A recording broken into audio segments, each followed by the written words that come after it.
Welcome back. You are listening to the home of forbidden romances. Prepare yourself, because tonight's story will leave you breathless. Strip.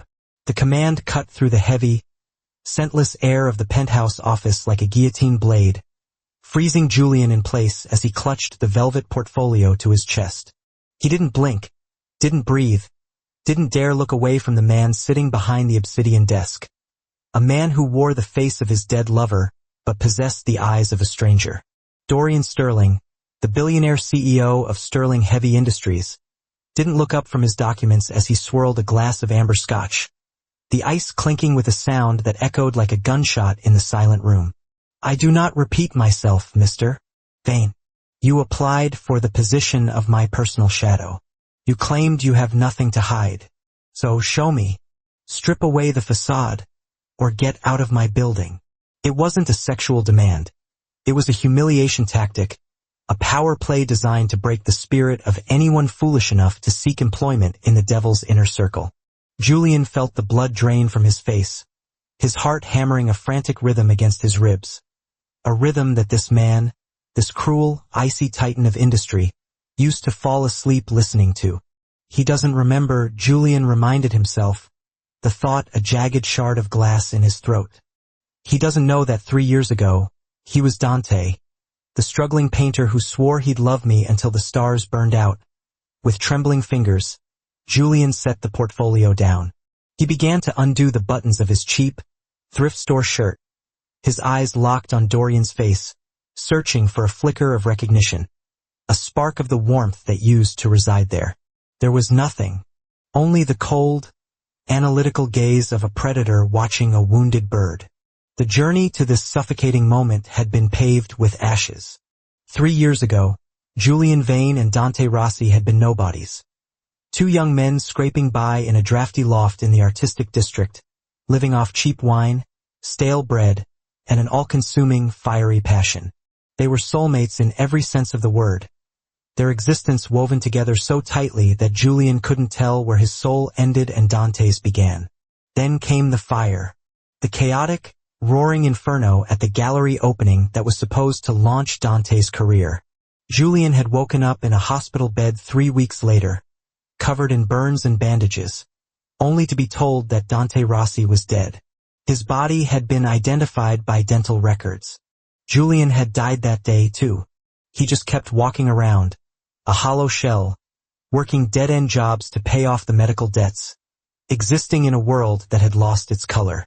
Until 2 months ago, he had seen him, on the cover of Forbes Asia, stepping out of a black limousine, flanked by bodyguards. The hair was cut sharper, the clothes were worth more than Julian's life earnings, and the name was different: Dorian Sterling, the long-lost heir to the Sterling Empire who had been found recovering in a Swiss sanatorium after a skiing accident. Julian knew the truth instantly. The curve of the jaw, the scar on the left eyebrow, it was Dante. But the article mentioned severe retrograde amnesia. Dorian Sterling remembered nothing of the last 5 years. He didn't remember the art. He didn't remember the loft. He didn't remember Julian. Driving that knowledge into his heart like a stake, Julian had maneuvered his way into the interview process. He wasn't sure what he wanted: closure, revenge, or just to be near the fire again, even if it burned him.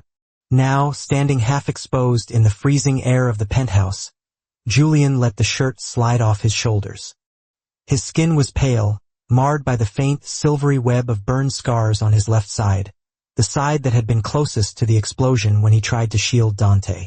Dorian finally looked up. His eyes, the color of stormy seas, narrowed as they traced the scars. For a second, the pen in his hand paused. A flicker of something: pain? Confusion? Rippled across his stoic features, but he crushed it instantly. "Put your clothes on," Dorian said, his voice dropping an octave, rougher than before. He sounded irritated, perhaps even disturbed. "You have the job. But understand this, Vane. I require absolute obedience. You are my hands, my eyes, and my shield. You do not speak unless spoken to. You do not ask about my past. And you never, ever touch me." Julian buttoned his shirt with shaking hands, hiding the map of their shared tragedy. Yes, sir. Good. My driver is downstairs. We have a gala at the Royal Opera House. You will carry my schedule. Don't lag behind. As Julian gathered his things, he realized the cruelty of fate. He had found his heaven, but the gates were locked, and the god who lived there had become a demon. The weeks that followed were a slow, agonizing form of torture. Julian became a ghost in Dorian's life. He organized the CEO's schedule, filtered his calls, and ensured his coffee was brewed exactly to the temperature Dante used to like. A detail Dorian accepted without question, though he often stared at the cup with a furrowed brow, as if trying to recall why the taste felt like home. The dynamic was brutal. Dorian was a tyrant. He was cold, calculating, and prone to fits of icy rage when things weren't perfect. He treated Julian not as a partner, but as a tool. Yet there were cracks in the armor. One late evening, during a thunderstorm that battered the glass walls of the office, the power flickered and died. The emergency lights bathed the room in a bloody red glow. Dorian froze. He was standing by the window, and as the thunder clapped, he flinched, a violent, full-body shudder that dropped him to his knees. He clutched his head, gasping for air. "Sir!" Julian dropped the tablet he was holding and rushed over, forgetting the rules. "Stay back!" Dorian snarled, but the command lacked power. He was hyperventilating, his eyes wide and unseeing. The fire, the smell. "Get it off me!" He was hallucinating. The trauma of the gallery fire was bleeding through the amnesia. Julian didn't hesitate. He knelt beside the trembling billionaire. He didn't touch him. He respected the boundary. But he leaned close, his voice dropping to a soothing hum. He began to recite the poem Dante used to whisper to him when the world got too loud. Asterisk, the stars are not afraid of the dark, for that is where they burn the brightest. Close your eyes, my love. The smoke is just a veil. Asterisk. Dorian's gasps hitched. His head snapped up, his eyes locking onto Julian's. In the red emergency light, the wall between billionaire and artist thinned. Dorian reached out, his hand trembling, and gripped Julian's wrist. His grip was bruising, desperate. "Who are you?" Dorian whispered, his voice cracking. Why does your voice stop the screaming in my head?" "I'm just your assistant, sir," Julian lied, his heart breaking all over again. He gently tried to pull his wrist away, but Dorian held on. "Liar," Dorian breathed. He pulled Julian closer, their faces inches apart. Julian could smell the expensive cologne masking the natural scent of pine and rain he remembered so well. "You look at me like I'm a ghost. Everyone else looks at my money or my power. You look at me. Why?" "Because you look lonely, Mr. Sterling." Dorian's eyes searched Julian's face, tracing the line of his lips. For a moment, the tension shifted from fear to something electric, something carnal and inevitable. The air between them grew heavy, charged with the memories of 1,000 kisses Dorian couldn't recall but his body clearly yearned for. Then the main lights flickered back on. The spell shattered. Dorian released Julian's wrist as if he had been burned, scrambling back to his feet and smoothing his suit. The mask slammed back down. "Get out," Dorian said, his back turned. "Go home, Vane. We're done for the night." "Sir, are you?" "I said get out." Julian fled, but not before seeing Dorian's reflection in the window. The billionaire was touching his own lips, looking terrified. The plot thickened the following week. Julian discovered that Dorian's return wasn't just a miracle. It was a manufacture. While organizing files in the archive room, Julian found a discrepancy in the medical reports from the Swiss clinic. The dates didn't match the skiing accident. The timeline aligned perfectly with the gallery fire. But more disturbingly, there were payments, massive, recurring payments, going to a private security firm owned by Silas Sterling, Dorian's uncle and the current chairman of the board. Silas, the man who had sneered at Dante's art at the gallery opening hours before the explosion. Julian pieced it together with a horrifying clarity. Silas had orchestrated the fire to kill Dante, the illegitimate heir he thought was out of the picture. When Dante survived, Silas had him taken, brainwashed or medically induced into amnesia, and remolded into Dorian. The perfect, emotionless puppet heir to take over the company so Silas could pull the strings from the shadows. If Silas knew Julian was alive, and knew who he was, Julian was a dead man walking. But Julian couldn't leave. Not now. Not when he saw the cracks in Dorian's psyche. The danger arrived sooner than expected. 2 days later, Julian was summoned to the underground parking garage. He expected a courier. Instead, he found 3 men in tactical gear and a black van. Before he could turn to run, a taser prong hit his chest. His world went white, then black. When he woke up, he was zip-tied to a chair in what looked like an abandoned textile factory. The smell of dust and machine oil was overwhelming. Silas Sterling stood before him, looking impeccable in a gray suit, holding a lit cigar. "I have to admit, Mr. Vane," Silas drawled, blowing smoke into Julian's face. "You are persistent. I thought the fire would have turned you to ash. Yet here you are, a cockroach crawling back into my nephew's life." "He's not your nephew," Julian spat, ignoring the throbbing headache. "He's a person you stole." "He is an asset," Silas corrected. "An asset I spent millions refining. Dorian is efficient, ruthless, and profitable. Dante was messy, emotional, useless." Silas leaned in, his eyes cold. "You are a glitch in his programming. He's been having headaches since you arrived. Nightmares.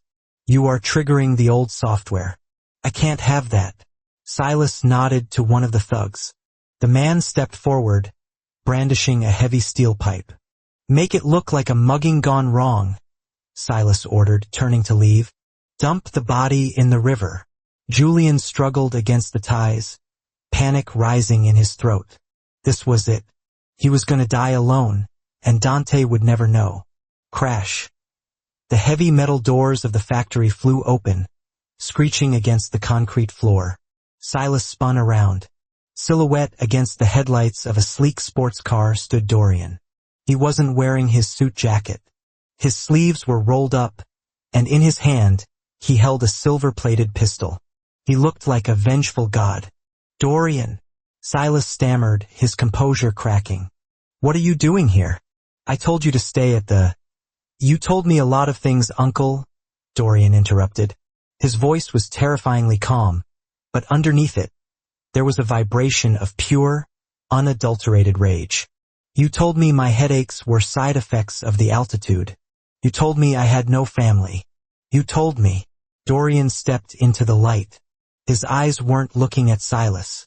They were locked on Julian, seeing the blood on Julian's lip, the zip ties cutting into his wrists. The sight seemed to snap the final thread of control in Dorian's mind. "Let him go," Dorian commanded. "He's a nobody, Dorian," Silas yelled. "He's a distraction. He's trying to manipulate you. He is mine." The roar tore from Dorian's throat, echoing off the steel beams. It wasn't the voice of the CEO. It was the voice of the artist who had lost his muse. The thugs hesitated. They looked at Silas, then at the gun in Dorian's hand. "Kill them both," Silas shrieked. The thugs lunged. Dorian didn't just shoot. He moved with a lethal grace that shouldn't have been possible for a corporate executive. He fired 2 shots, kneecapping the first attacker. As the second man swung the pipe, Dorian ducked, the movement fluid and instinctive, and pistol whipped the man across the jaw with a sickening crunch. It was over in seconds.